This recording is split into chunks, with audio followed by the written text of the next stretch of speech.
So I thought I'd do a little bit of a book review today. Just about finished reading Ayn Rand, her introduction to Objectivist Epistemology. It's the first book I've read from her. I have a sense of who she is and kind of how she thinks, but it's the first book I read. And I thought I'd talk about it a little bit in the way I talk about the way we should or do, but also should digest information from a book, from a podcast, from a video, whatever conversation. And the way I talk about that is that there's three nutrients, right? So we take in the information, you digest it, it goes through the system, and there's kind of three types of nutrients you want to pull out from it, much like we do in our bodies when we eat something.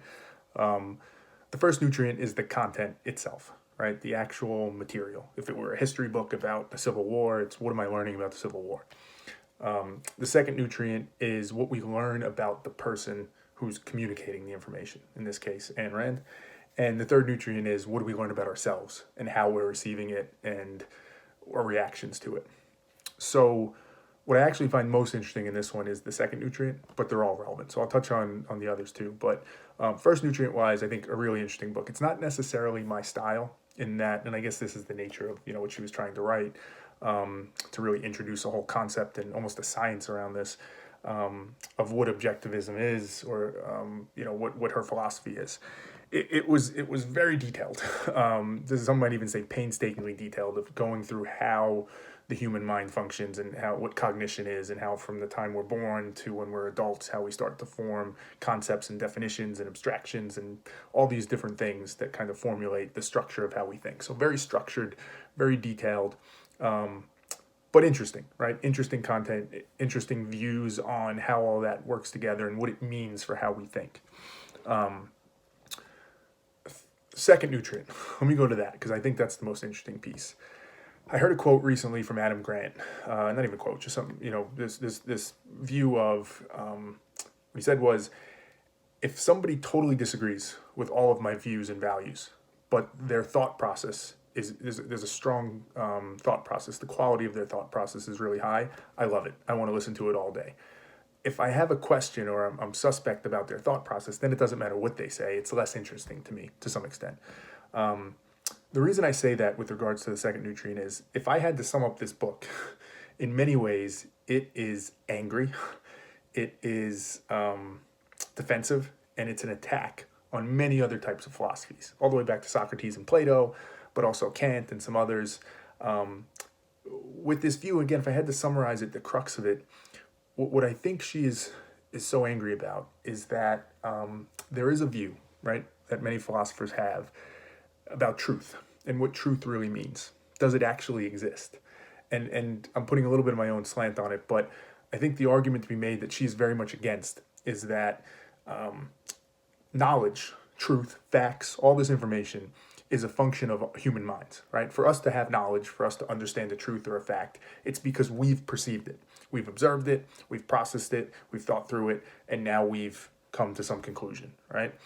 And what many people would say is, because of the way in which our minds work, and because it is just coming through that filter, however good that filter is, there's not really such a thing as truth. We can't really know for sure, right, why things are the way they are, or if they might be different than we can perceive them to be, right? So take a simple truth. When water is brought down to a certain temperature, 34 degrees, it turns to ice, right? That is a truth that we know. We observe it. It's scientific. It's been observed and proven out in that way. Why is that true, though? Are we sure that that's always true? Is it possible that there's new information or new circumstances or new situation or dynamics that might change that? A lot of philosophers would say yes. They would say, we can't know that for sure. It's what we know now, right? Right now it appears to be true, but what does that really mean? It's all coming through our perception.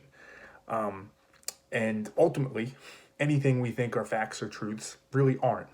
And in some people still today, but much more in older times, a lot of people would point to some sort of spirituality around that, right? God made that true. That's how we know it's true. We can't explain it, but we know it's true because God made it so.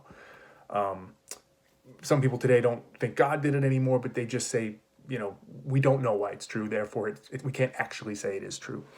And back to the second nutrient point with Ayn Rand, what comes through in this book is that my read on it, just my read, and I could obviously be wrong, is that for whatever reasons, the way she was pre-wired, the way she developed, the way she thinks. Maybe she just is right about it, who knows?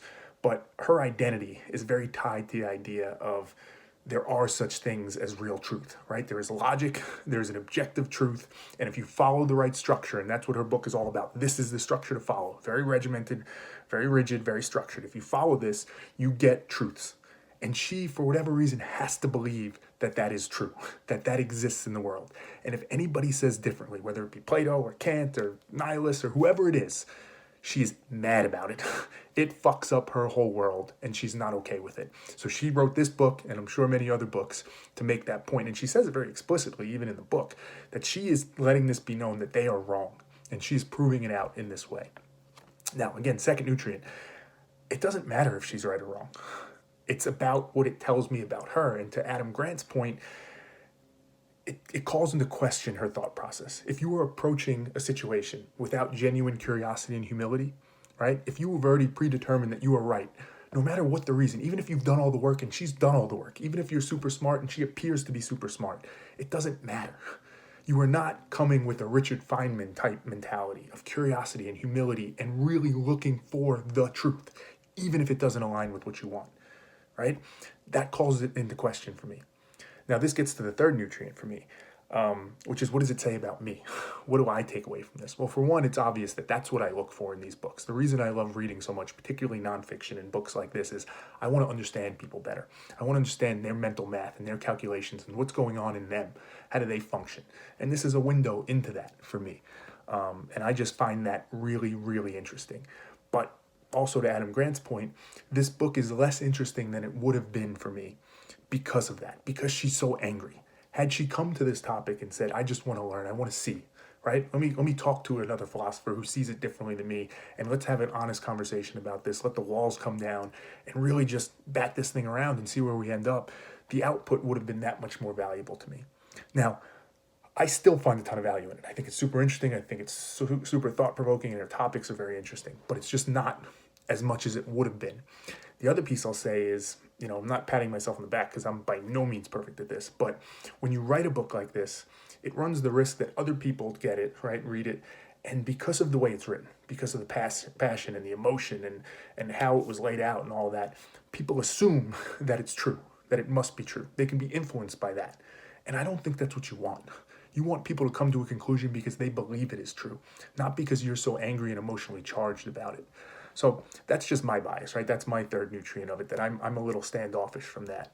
But overall, I'm super glad I read the book. I'm grateful that I read the book. I'm grateful that she wrote it. And at the end of the day, again, she might be right. She might absolutely be right. I just think we would have a better sense of that if it was approached with a little more humility and curiosity.